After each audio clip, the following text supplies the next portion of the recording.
नमस्कार दोस्तों, मैं हूं आपका दोस्त आपका होस्ट आर के और आप देख रहे हैं आर के ट्रेडिंग। दोस्तों तारीख है 7 जून 2020 और यहां पर स्टॉक्स फटाफट वाले सेक्शन में शॉर्ट टर्म ट्रेडिंग के लिए positional stocks 3 positional stock select करके आया हूं, जिसमें आप नया सप्ताह जो शुरू हो रहा है 8 जून 2020 उसमें अगर लेवल ब्रेक आता है, लेवल में ब्रेकआउट होता हुआ दिखता है, लेवल आता हुआ दिखता है तो आप उसमें अपने फैंसी एडवाइजर से सलाह मशवरा करके पोजीशन बना सकते हैं। आप अपनी भी रिसर्च एनालिसिस करके पोजीशन बना सकते हैं। तो ध्यान रखिएगा दोस्तों, आपके इंपॉर्टेंट फीडबैक का इंतजार रहेगा। जैसे कि मैं हर सप्ताह लेकर आता हूं आप लोगों के लिए पोजिशनल स्टॉक्स, जैसे कि मैंने पिछले सप्ताह भी आप लोगों को दिया था, उसके पिछले सप्ताह भी दिया था। आप लोगों ने फीडबैक दिया था कि आप लोगों ने अच्छा प्रॉफिट बनाया, चाहे वो बर्जर पेंट में हो, टेक महिंद्रा में हो, चाहे दूसरे किसी स्टॉक्स में हो, जैसे कि बायोकॉन में, जैसे कि HCL टेक में, जैसे कि टोरेंट पावर में, ये सब में आपने अच्छा प्रॉफिट बनाया। चाहे वो फिर हो जाए हमारा NIT टेक, ये सारे स्टॉक्स में आप लोगों ने अच्छा प्रॉफिट बनाया। तो इसी तरह से उसी कंडीशन में मैंने कुछ स्टॉक को सेलेक्ट किए हुए और उसके लेवल यहाँ पे मैं आपको बताऊंगा। लेकिन दोस्तों आपका इंपॉर्टेंट फीडबैक अगर मिलता रहे तो मजा आ जाए। शुरुआत करता हूँ एक स्टॉक्स जिसका नाम है Varun beverages limited. Varun beverages limited, जिसका शॉर्ट नेम आप VBL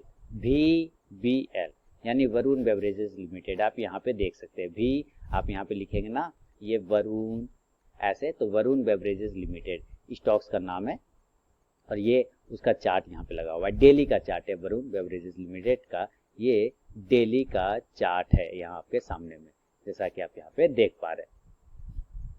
तो अब जो है ये वरुण बेवरेज लिमिटेड की जो क्लोजिंग प्राइस है, अभी फिलहाल जो क्लोज कर रहा है वो किस प्राइस पे क्लोज कर रहा है? क्लोज कर रहा है 632 रुपए के आसपास में। लेकिन आप इसको एक कंसर्न है, थोड़ा सा वॉल्यूम आप देखें, वॉल्यूम उतना सही नहीं है, लेकिन कोई दिक्कत वाली बात नहीं। आपको पता है वरुण बेवरेजेस लिमिटेड क्या बनाती है भारत में, किस चीज का टेंडर है इसके पास पेप्सी का टेंडर है, इसके पास किसका टेंडर है, माजा का टेंडर है, इसके पास किसका टेंडर है, जितने कोल्ड ड्रिंक्स होते हैं ना उसको छोड़ के, कोका कोला को छोड़ के जितने भी टेंडर हैं इधर पेप्सी ग्रुप के, वो सारे कोल्ड ड्रिंक वरुण बेवरेजेस बनाती है भारत में। तो एक अच्छा ब्रांड है और अच्छी कंपनी है, साथ ही गर्मी का सीजन है, इसको भी ध्यान रखिए। लॉकडाउन खुल चुका है, इसको भी ध्यान रखिए। लोग अब कोल्ड ड्रिंक के प्रति ज्यादा अट्रैक्ट होंगे, तो इसलिए इस स्टॉक को सेलेक्ट किया है। ये हमारे हुए कुछ लोकल रीजन, कुछ ग्लोबल रीजन, और अब जो बात करूंगा वो टेक्निकल बात करूंगा। टेक्निकल चार्ट पे आप यहाँ पे साफ साफ देख पा रहे हैं, मैं कुछ नहीं करूंगा, जो करेंगे आप करेंगे। यहाँ टेक्निकल चार्ट पे आप देखिए क्या जबरदस्त, अगर आप देखा जाए तो यहाँ से एक ट्रेन लाइन का इसको रेजिस्टेंस है ना। इसी ट्रेन लाइन पे आपको ध्यान देना है। अगर आप इस ट्रेन लाइन को भी थोड़ा सा आगे की ओर भी लेके जाते हैं, ऊपर की तरफ बढ़ा लेंगे, तो आपको पता चलेगा कि यही ट्रेन लाइन हमारा और ऊपर से भी रेजिस्टेंस ले रहा था। ठीक है, ऊपर से भी रेजिस्टेंस ले रहा था, यानी कि जबरदस्त ट्रेन लाइन का कितने बार यहाँ से देखिए राउंडिंग बॉटम बनाया, ब्रेक नहीं कर पाया, फिर से बनाया नहीं ब्रेक कर पाया, फिर से बनाया नहीं ब्रेक कर पाया, और फिर से बनाया नहीं। हर बार जो इसका हाइट है पिछले बार से कम होता चला जा रहा है। तो ये इस तरह से एक ब्रेकआउट की संभावना, पॉसिबिलिटी दिखा रहा है। नीचे से भी एक ट्रेन लाइन का इसको सपोर्ट है। अगर हम लोग इस सपोर्ट की बात कर ले तो पता चलेगा अरे ये तो ट्रायंगल पैटर्न बन गया। क्या बन गया? Triangle pattern. यानी कुल मिला के ट्रायंगल पैटर्न का ब्रेकआउट डेली के चार्ट पे वरुण बेवरेजेस VBL में आता हुआ दिख रहा है। कैंडल बहुत अच्छा है, कहीं टेंशन वाली बात नहीं है। तो डेली के चार्ट पे, टेक्निकल चार्ट पे और ग्लोबली चार्ट पे अगर देखें तो हम लोग काफी पॉजिटिव दिख रहा है वरुण बेवरेजेस लिमिटेड। इसके साथ ही अगर आप अच्छा, ये जो ट्रेडिंग टर्मिनल आप देख रहे हैं ना, ये फायर्स वन है। कौन है? फायर्स वन का डेस्कटॉप ट्रेडिंग टर्मिनल है।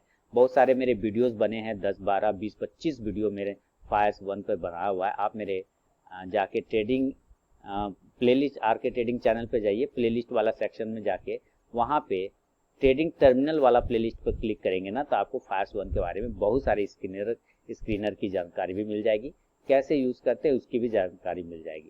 तो ये फायर्स वन का डेस्कटॉप टर्मिनल है।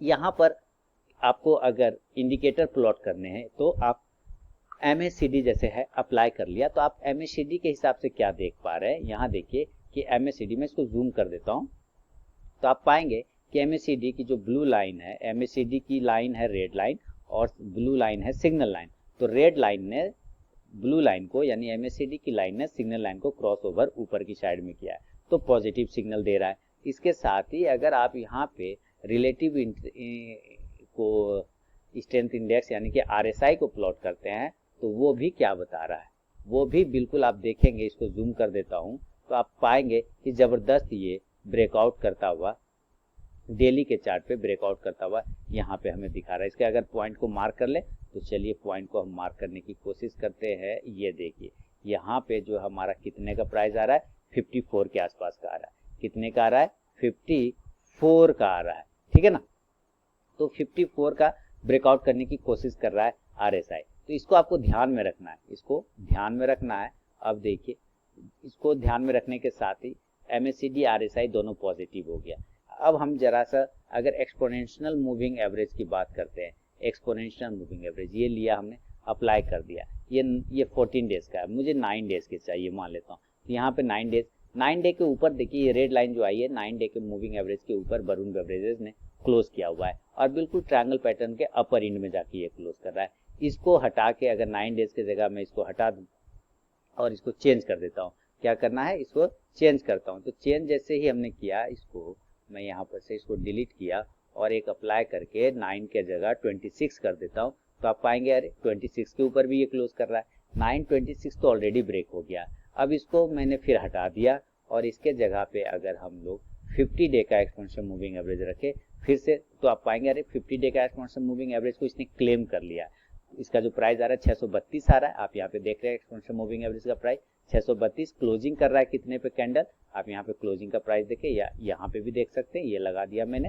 यहाँ पे क्लोजिंग कितना पे कर रहा है, 615 रुपया कितने का है इसका क्लोजिंग, इसका क्लोजिंग है 632 रुपये 30 पैसा, ठीक है। 632 रुपया 30 पैसे पे क्लोज कर रहा है हमारा कैंडल और जो एक्सपोनेंशियल मूविंग एवरेज है वो 632 रुपया 13 पैसा है, तो 15 पैसा ऊपर क्लोज कर रहा है, पॉजिटिव है। इसके साथ ही अगर 926 के ऊपर अब 50 को क्लेम कर रहा है तो इसके बाद बचता है 200 DMA। इसको अगर मैं अप्लाई कर दूं यहाँ से और 200 लिख दूं तो क्या पाएंगे हम लोग कि 200 डे का एक एक्सपोनेंशियल मूविंग एवरेज का रेजिस्टेंस है। तो हमारा लेवल किस जगह पे बनेगा, हम एंट्री कहाँ पे लेंगे, वरुण बेवरेजेस में। इसको ध्यान देने की बात है दोस्तों। चलिए हम लोग लेवल लिखते हैं वरुण बेवरेजेस के। आपके सामने मैं इसका एंट्री पॉइंट लिख देता हूँ, आप अपनी भी रिसर्च एनालिसिस कर ले दोस्तों तो ज़्यादा बेहतर रहेगा। तो हम बाय का पोजीशन अगर वरुण बेवरेजेस में बनाने की बात करें तो 645 के ऊपर पोजीशन बनाएंगे, बाय अब 645, 645 के ऊपर हम लोग बाय का पोजीशन बनाएंगे। और स्टॉप लॉस जो लगाएंगे इस कंडीशन में दोस्तों, हमारा जो स्टॉप लॉस होगा वो 615 रुपए का होगा, 615 का, 615 रुपए का। और जो टारगेट होंगे 3 टारगेट होंगे दोस्तों। पहला टारगेट जो होगा वो टारगेट होगा, फर्स्ट टारगेट 675 का होगा। रिस्क हमारा 30 पॉइंट का, रिस्क हमारा 30 पॉइंट का। और टारगेट देखिए, फर्स्ट टारगेट 675 का, 675 रुपए का फर्स्ट टारगेट है। और सेकेंड टारगेट 705 यानी 705 रुपए का है। 675 का पहला टारगेट, दूसरा टारगेट 705 और तीसरा टारगेट की बात करूं तो 735 यानी कि 735 रुपए का। चार्ट पर लगा लूं, चार्ट की बात कर लूं तो चार्ट पर हमारा पहला टारगेट 675, ये हमारा फर्स्ट टारगेट होगा 675। यहाँ हॉरिजॉन्टल लाइन लगा देता हूँ चार्ट पर, 675 पहला टारगेट। दूसरा टारगेट जो होगा वो होगा 705 का, 705 रुपए का। और तीसरा टारगेट जो होगा हमारा 735 रुपए का। ये तीनों टारगेट होंगे हमारे जो यहाँ पे मैंने मार्क किए हुए। तो ये पहला स्टॉक है दोस्तों वरुण बेवरेजेस लिमिटेड VBL का। आप अपनी भी रिसर्च एनालिसिस करके पोजीशन बना लें। तो चलिए ये है पहला स्टॉक। अब बढ़ता हूँ दूसरा स्टॉक की तरफ दोस्तों जो मैंने सेलेक्ट करके रखे हुए हैं। तो बढ़ते हैं दोस्तों दूसरा स्टॉक्स की तरफ। और दूसरा स्टॉक्स का नाम है सीमेंट सेक्टर है और वो है हिडलबर्ग सीमेंट। तो हिडलबर्ग सीमेंट को हम लोग, हिडलबर्ग इंडिया नाम है उसका, यहाँ पे हम लोगों ने लिखा, देखिए हिडलबर्ग आ गया। और हिडलबर्ग इंडिया सीमेंट का चार्ट है आपके सामने में लगा हुआ, डेली का चार्ट है ये। आप इसको चाहें तो वीकली चार्ट पे भी कन्वर्ट कर सकते हैं। वीकली चार्ट पे भी देखेंगे स्टॉक्स की वॉल्यूम, तो ज़बरदस्त तरीके से स्टॉक ट्रेड कर रहा है वॉल्यूम में और हर एक बार एक बड़ा बुलिश कैंडल बनाता हुआ ऊपर की साइड में जा रहा है। ठीक है, एक चीज़ तो यहाँ हमें पॉजिटिव है वॉल्यूम। इसके एक रेजिस्टेंस लाइन को मार्क कर लिया हम लोगों ने 170 रुपए का वीकली चार्ट पे। स्टॉक उसके ऊपर क्लोज कर रहा है क्योंकि ये रेजिस्टेंस लाइन इसलिए है कि यहीं पर स्टॉक काफ़ी दिन होल्ड किया, फिर ऊपर गया, वापस इसी प्राइस पे आया, फिर होल्ड किया, ऊपर गया। और एक रेजिस्टेंस लाइन अगर ऊपर मार्क करना चाहें तो वो भी आप कर सकते हैं, वो है 174 से लेके 175 तक का। स्टॉक उसको क्लेम कर चुका है अच्छे तरीके से, कहीं कोई टेंशन वाली बात नहीं है। तो वीकली चार्ट पे स्टॉक तो बुलिश है, कहीं कोई टेंशन नहीं है। हम डेली चार्ट पे कन्वर्ट करते हैं तो क्या पा रहे डेली चार्ट पे, उसी प्राइस का ये स्टॉक्स ब्रेकआउट करने की कोशिश कर रहा है एक ट्रेंड लाइन के सहारे। क्या कर रहा है, एक ट्रेंड लाइन के सहारे स्टॉक्स ब्रेकआउट करने की कोशिश कर रहा है। आप यहाँ पे क्लियर देख पा रहे ना, ब्रेकआउट करने की एक ट्रेंड लाइन के सहारे कोशिश कर रहा है। चलिए, ये चीजें डेली और वीकली पे तो हमें पॉजिटिव दिख रही है, बहुत बढ़िया बात है। अभी वॉल्यूम भी इसके पास ठीक ठाक है वीकली चार्ट पे, ये भी अच्छी बात है। अब हम हिडलबर्ग सीमेंट इंडिया लिमिटेड जो है, हिडलबर्ग सीमेंट स्टॉक्स का नाम, उसके लेवल की बात कर लेते हैं कि हमारे पास कहाँ बाइंग और कहाँ स्टॉप लॉस, कहाँ टारगेट बनेगा। तो ये जो टेक्निकली चार्ट पे ब्रेकआउट है, इस ब्रेकआउट का हम वेट करेंगे। जब ये ट्रेंड लाइन का अच्छा खासा ब्रेकआउट होगा उस टाइम हमारी क्लोजिंग बेसिस पे एंट्री बनेगी। आप अगर चाहें तो मूविंग एवरेजेस वगैरह देखने के शौकीन है तो मैं लगा देता हूँ। सबसे पहले मैं 9 डेज का मूविंग एवरेज लगाऊंगा, तो आप पाएंगे कि बिल्कुल शार्प 9 डेज के मूविंग एवरेज के ऊपर ये स्टॉक ट्रेड कर रहा है। इसके जगह पे अगर आप और भी कोई मूविंग एवरेज चाहते हैं तो मैं 26 का लगा देता हूँ। देखिए ये 26 के ऊपर भी ट्रेड कर रहा है। इसके अलावा और भी कोई चाहते हैं 50 तो 50 को भी लगा देता हूँ, लीजिए उसके ऊपर भी स्टॉक ट्रेड कर रहा है। और चाहते हैं 100 तो 100 भी लगा देता हूँ। संतुष्ट हो जाइए, ग्राहक की संतुष्टि ही मेरा प्रसाद, सिंपल दुकान में एक लाइन लिखी होती।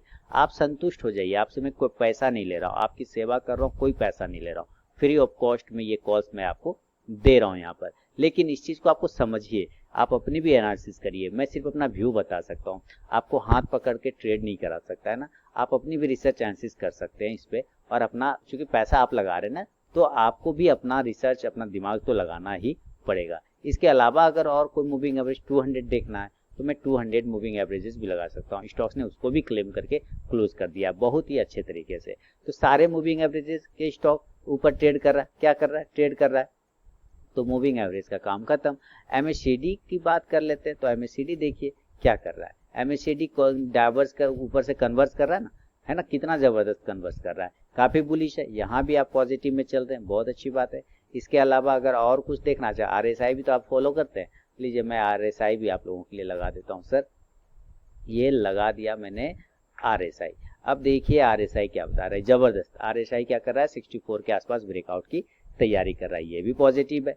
तो सारी चीजों से ये पॉजिटिव है। तो इसके लेवल जो निकलेंगे हिडलबर्ग सीमेंट में, वो लेवल यहाँ पे मैं बाइंग पोजिशन सीएनसी बेस पे, डिलीवरी बेस पे, क्लोजिंग बेस पे लिखता हूँ। 176 के ऊपर जब निकलेगा तो बाय पोजीशन डिलीवरी लेके हम लोग जाएंगे। 176 रुपए के ऊपर पोजीशन बनाना है 176 के ऊपर। और स्टॉप लॉस कितना लगाएंगे, स्टॉप लॉस हम लोग लगाएंगे 166 का, यानी कि 10 पॉइंट का रिस्क है। 166 का स्टॉप लॉस लगाएंगे तो 10 पॉइंट का हमारा रिस्क है। अब हम रिवॉर्ड की बात करते हैं, यानी कि टारगेट की बात करते हैं। तो टारगेट हमारा 3 टारगेट होगा। पहला 186 का होगा, दूसरा टारगेट 196 का होगा 196 का, और दूसरा 206 का होगा, यानी कि 206 रुपए का। यानी 1:3 के रिस्क रिवॉर्ड रेशियो में हिडलबर्ग सीमेंट मिल रहा है। यहाँ पे अगर पोजीशन बनता है क्लोजिंग बेसिस पे 176 के ऊपर तो एक अच्छा टारगेट मिल सकता है।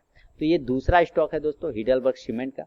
आप अपनी भी रिसर्च से अपना कमेंट जरूर बताएं ताकि मेरा और मोटिवेट हो सकता है। अब मैं तीसरा स्टॉक, 2 स्टॉक्स तो हो गए ना, मैं तीसरा स्टॉक्स आपके सामने लेकर आ रहा हूँ।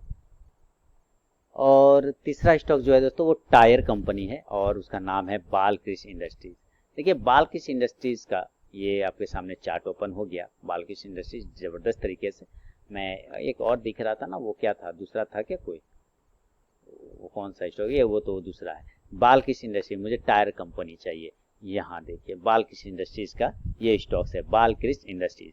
डेली का टाइम फ्रेम है, डेली के टाइम फ्रेम पे कोई डाउट है क्या आपको?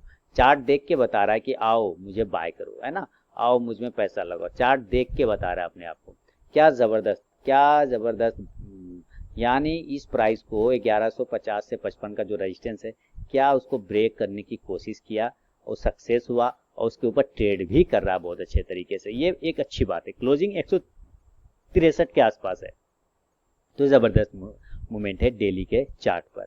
हम वीकली चार्ट पर अगर देखें तो आपको पाएंगे कि वीकली चार्ट पे भी स्टॉक्स ने माइंड ब्लोइंग परफॉर्मेंस किया। देख रहे हैं, माइंड ब्लोइंग जिसको बोलते हैं अपनी लैंग्वेज में, क्या जबरदस्त। उसको एक दिन, एक सप्ताह भी ऐसा नहीं है, 1 2 3 4, यानी पूरा 1 मंथ से ज्यादा जब कंटिन्यू स्टॉक अप साइड में भागने की कोशिश किया है। अब इसके पास जो चीजें आ रही है, जो रेजिस्टेंस लेवल आ रहा है, वो सब हम लोगों ने फाइंड आउट कर लिया है और यहाँ पे इसको हम लोग चेक करेंगे। अभी देखिए स्टॉक्स में एक और ब्रेकआउट की संभावना यहाँ पे बन रही है। ये गैप एक बना हुआ है, आप इस गैप को जरा ध्यान दीजिए। इस गैप के ऊपर जब ये निकला था ना, स्टॉक्स ने रैली दिखाया था, लगभग 1172 से सीधा चला गया था 1286 से 100 से 110 पॉइंट एक ही दिन में इसने गया था। वापस कहीं ना कहीं उसी लेवल के पास स्टॉक्स आने की कोशिश कर रहा है बालकृष्ण इंडस्ट्रीज। तो डेली के चार्ट पे तो स्टॉक्स ने जबरदस्त मूवमेंट किया, वीकली चार्ट पे भी जबरदस्त स्टॉक मूवमेंट कर रहा है। अभी हम लोग टेक्निकली चार्ट पे ये कहीं कोई टेंशन वाली बात नहीं है, टेक्निकली जबरदस्त ही मूवमेंट कर रहा है, एकदम वी शेप में ऊपर की साइड में भागने की ये कोशिश कर रहा है। तो टेक्निकली चार्ट पे स्टॉक्स ने जबरदस्त मूवमेंट किया है। हमें यहाँ पे ये देखना है कि इंडिकेटर बेस भी ये स्टॉक्स कैसा ट्रेड कर रहा है। तो जैसे आरएसआई पहले देखें, तो आरएसआई आप क्या पाते हैं कि आरएसआई बिल्कुल 72 के पास ट्रेड कर रहा है, मतलब माइंड ब्लोइंग अच्छा है, जबरदस्त है, गर्दा उड़ा के रखा है, अच्छा खासा इसने बना के रखा है अपना रेंज। उसके बाद इसके साथ जो इसका पार्टनर चलता है वो MACD, वो भी आप देखें तो वो भी काफी जबरदस्त डाइवर्स किया हुआ है, पॉजिटिव है, उसमें भी कोई टेंशन है। अब मूविंग एवरेज तो अब तो बेईमानी है ना, मूविंग एवरेज क्या है, अब तो बेईमानी है, क्योंकि जब सबके ऊपर खड़ा है तो मूविंग एवरेज के ऊपर क्या खड़ा नहीं होगा, जरूर खड़ा होगा, है ना। तो यहाँ हम लोग लगाते हैं मूविंग एवरेज। देखिए यहाँ 9 डेज का लगाऊं, पहले 9 डेज का काफी तेजी से, उसके बाद उसके ऊपर ही ट्रेड कर रहा है। 9 के जगह आप सीधे 100 या 50 कोई भी लगा लीजिए, 100 ही डायरेक्ट 100 लगा देता हूँ, तो देखिए उसके ऊपर ट्रेड कर रहा है। 100 की जगह आप 200 लगा दीजिए, उसके स्टॉक ऊपर उसके खड़ा होगा। तो जब सब इसके ऊपर खड़ा तो पॉजिटिव ही है ना। तो इसके वजह से जो अब लेवल जो रेजिस्टेंस है हमारे पास वो 1170, 72, 75 ये सब तो लेवल आ रहे हैं रेजिस्टेंस। हमारे लिए जो पोजीशन बनेगा इसके ऊपर बनेगा। तो पोजीशन जो मैं बनाऊंगा बालकृष्ण इंडस्ट्रीज में, हम बाय का पोजीशन बनाएंगे बाय अबव 1173, 173 रुपए के ऊपर जब क्लोज करेगा तो हम पोजीशन बनाएंगे, डिलीवरी बेस पे लेके घर जाएंगे। और स्टॉप लॉस इस कंडीशन में हमारा 1130 का होगा, यानी 1130 रुपए का स्टॉप लॉस होगा। बात करते हैं टारगेट की दोस्तों। जो टारगेट होगा, 2 टारगेट होगा इसमें। कितना टारगेट होगा? ओनली 2 टारगेट होगा। पहला टारगेट होगा 1200 का, 1200, क्योंकि अब अगला जो रेजिस्टेंस है उसको वो 1200 के पास ही कहीं ना कहीं फेस होगा, इसके वजह से हमारा पहला टारगेट 1200 होगा। और सेकेंड टारगेट की बात करें तो वो 1250 का होगा, यानी 1250 रुपए का 1250 का टारगेट होगा सेकेंड टारगेट। तो दोस्तों ये स्टॉक फटाफट वाले सेक्शन में स्विंग ट्रेडिंग के लिए 3 स्टॉक्स है। जो पहला स्टॉक्स मैंने आपको दिया वो था BBL वरुण बेवरेजेस, दूसरा स्टॉक हिडलबर्ग सीमेंट और तीसरा स्टॉक बालकृष्ण इंडस्ट्रीज को मैंने दिया। तो उम्मीद करता हूँ अगला सप्ताह ये अच्छा परफॉर्मेंस करे आपके लिए और आप इसमें कुछ पैसा बना पाएं। और पिछले जितने भी स्टॉक्स मैंने रिकमेंड किए हैं आपने उसमें पैसा बनाया है तो मुझे कमेंट सेक्शन में अपना इंपॉर्टेंट फीडबैक दें ताकि मेरा मोटिवेशन होता रहे। मिलता हूं दोस्तों अब नेक्स्ट वीडियो में, तब तक के लिए धन्यवाद।